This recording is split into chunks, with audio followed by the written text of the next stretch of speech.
नमस्कार, मैं हूँ रुचि शर्मा। वेब3 की तमाम बड़ी खबरें लेकर हाजिर हैं हम। युगा लैब्स ने एक बार फिर ओपनसी के बेहद कंट्रोवर्शियल फैसले के खिलाफ आवाज उठाई है, जिसमें फरवरी 2024 तक सीपोर्ट पर किसी भी नई या अपग्रेडेबल एनएफटी कलेक्शन के लिए सभी समर्थन को ब्लॉक करके मैंडेटरी क्रिएटर रॉयल्टी फीस को लागू करना बंद कर दिया गया है। बोर्ड एप याट क्लब और क्रिप्टोपंक्स दोनों की पेरेंट कंपनी युगा लैब्स ने एक्स के माध्यम से घोषणा की कि वे एक ऐसे इकोसिस्टम को बढ़ावा देने में मदद करने के लिए प्रतिबद्ध हैं जहां क्रिएटर्स को उनके काम के लिए रिवॉर्ड दिया जाता है।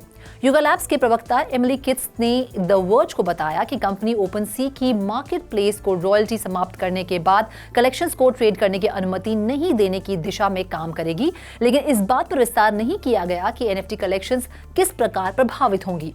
डिजिटल आर्ट, विशेष रूप से डिजिटल कलेक्टिबल्स का सबसे बड़ा सेलिंग पॉइंट ये था कि इन आर्टिस्ट को इन कैनवसेस पर सामने और सेंटर में रखा जाता था और हर बार उनके आर्टवर्क को सेकेंडरी मार्केट में दोबारा बेचने पर रिवॉर्ड दिया जाता था। ओपनसी की ओर से पिछले हफ्ते की चौंकाने वाली घोषणा की ओर मुड़ते हुए एनएफटी मार्केटप्लेस ने स्पष्ट किया कि क्रिएटर रॉयल्टी फीस खत्म नहीं होगी और इसके बजाय ये सिर्फ इनइफेक्टिव यूनिलैटरल एनफोर्समेंट को खत्म कर रहा है। बढ़ते हैं अगली खबर की ओर। इंटरनेशनल बास्केटबॉल फेडरेशन ने विशिष्ट डिजिटल कलेक्टिबल्स की एक सीरीज पेश करने के लिए वेब3 सैस प्लेटफॉर्म वेनली के साथ मिलकर काम किया है। मेजबान देश जापान, फिलीपींस और इंडोनेशिया पर ध्यान आकर्षित करते हुए डिजिटल कीपसेक्स इवेंट के एसेंस को रिप्रेजेंट करना चाहते हैं और 21 अगस्त को लॉन्च किया जाएगा। कंपनी के एक रिप्रेजेंटेटिव ने Crypto.news के साथ साझा किया, नॉन फंजिबल टोकन कलेक्शन में 4 अलग-अलग ऑफरिंग्स शामिल होंगी, जिनमें से हर बास्केटबॉल फैन और कलेक्टर्स दोनों के इंटरेस्ट को पूरा करती है। फैंस फ्रेंजी एक एंट्री लेवल डिजिटल मोमेंटो है जिससे फीबा वर्ल्ड कप 2023 को कमोमरेट किया जाएगा, जो 25 अगस्त से 10 सितंबर तक चलने वाला है। इस इवेंट को समर्पित फैंस और कलेक्टर्स के लिए तैयार किया गया है।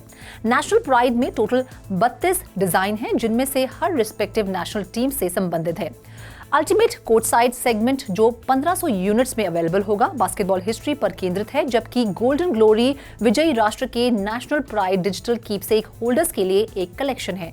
इनमें से हर collectible FIBA World Cup NFT Shopify store पर अवेलेबल कराई जाएगी। शॉपिफाई ऐप के माध्यम से पॉलीगॉन पर निर्मित इन डिजिटल आइटम्स को वेनली वॉलेट के माध्यम से एक्सेस किया जा सकता है। जैसे जैसे 2023 बास्केटबॉल वर्ल्ड कप नजदीक आ रहा है, स्पोर्ट्स, टेक्नोलॉजी और कलेक्टिबल्स का संगम दुनिया भर के फैंस के लिए एक एक्सपीरियंस का वादा करता है। बाकी अहम खबरों के लिए करते हैं विशाखा का रुख।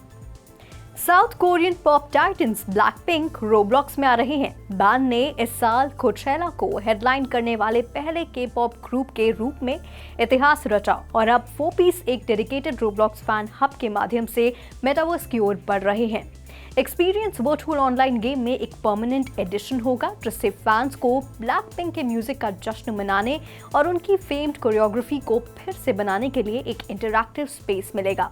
ब्लैकपिंक द पैलेस में फैंस जेनी, लीजा, जीसो और रोज के एवटार्स के साथ तस्वीरें लेने में भी सक्षम होंगे और अपने खुद के एवटार्स के लिए कस्टम आउटफिट और इमोशंस की एक सीरीज खरीद सकेंगे।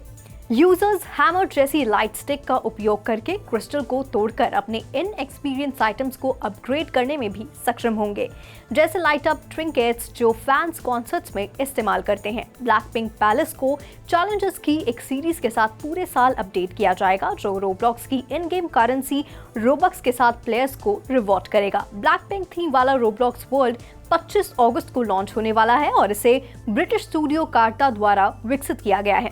कोई भी फैन जो रिलीज के पहले 24 घंटों के भीतर खेल की दुनिया में आएगा, उसे अपनी रोब्लॉक्स प्रोफाइल के लिए एक यूनिक बैज भी प्राप्त होगा। बढ़ते हैं अगली खबर की ओर। शिबा इनु के प्रमुख डेवलपर सातोशी कुसामा ने मंगलवार को घोषणा की कि शिबेरियम पब्लिक के लिए फिर से ओपन होने के लिए लगभग तैयार है। ब्लॉकचेन पर भारी ट्रैफिक मिलने के बाद शिबेरियम टेस्टिंग और पैरामीटर्स में बदलाव के लिए फेल सेफ मोड में चला गया। किसी भी ब्लॉक प्रोडक्शन या अन्य समस्याओं को रोकने के लिए शिबेरियम टीम चेन को 1500% तक बढ़ा रही है। 22 अगस्त को एक ऑफिशियल ब्लॉग के अनुसार शिबा इनु के प्रमुख डेवलपर सातोशी कुसामा ने घोषणा भी की कि 2 दिनों के टेस्टिंग और इसके साथ ही पैरामीटर्स में बदलाव के बाद शिबेरियम को अब बढ़ाया और ऑप्टिमाइज किया गया है। इसके अलावा चेन फिर से ब्लॉक प्रोड्यूस कर रही है और पब्लिक के लिए फिर से खोलने के लिए भी तैयार है। शिबेरियम में एक नई मॉनिटरिंग सिस्टम और आरपीसी लेवल पर रेट लिमिट करने और ऑटो सर्वर रीसेट सहित एडिशनल फेल सेफ मैकेनिज्म है। सातोशी कुसामा ने शिबामी को FUD के बारे में चेतावनी भी दी, जिससे कि लोगों को अपने बैग सेल करने पड़े। उनका दावा है कि शिबा इनू इकोसिस्टम डिसेंट्रलाइजेशन के लिए समर्पित है। Over to you Roshni. Platform पर चल रहे फिशिंग स्कैम से यूजर्स को बचाने के लिए लेयर 1 ब्लॉकचेन टेरा ने अपनी वेबसाइट को टेम्परेरीली बंद कर दिया है। टेरा ने सभी यूजर्स को डोमेन के तहत किसी भी साइट से जुड़ने से बचने की सलाह दी, जब तक कि फाउंडेशन इस अकाउंट से official all clear notice post नहीं करता। टेरा ने कहा, हमारी टीम इस समस्याओं को ठीक करने के लिए 24 घंटे काम कर रही है, लेकिन हमें कुछ थर्ड पार्टी रिस्पॉन्सेस के कारण देरी का सामना करना पड़ा। फिशिंग अटैक्स के माध्यम से यूजर्स को धोखा देने का प्रयास करने वाले हैकर्स द्वारा वीकेंड में टेरा वेबसाइट पर हमला किए जाने के तुरंत बाद ये रोक लगाई गई है। टेरा ने शुरुआत में 19 अगस्त को यूजर्स के लिए एक चेतावनी पोस्ट की थी, जिसमें यूजर्स से आगे के अपडेट पब्लिश होने तक टेरा मनी डोमेन वाली किसी भी साइट के साथ बातचीत न करने का आग्रह किया था। इसके बाद से टेरा ने जल्द ही अगले दिन 20 अगस्त को इसी तरह की वार्निंग पब्लिश की। तो आज के लिए बस इतना ही। ऐसी वेब3 से जुड़ी खबरों के लिए देखते रहिए 3.TV। ऐसी और ज्यादा अपडेट्स के लिए हमारी वेबसाइट www.3versetv.io पर लॉग ऑन करें या फिर स्कैन करें QR कोड। Thank you.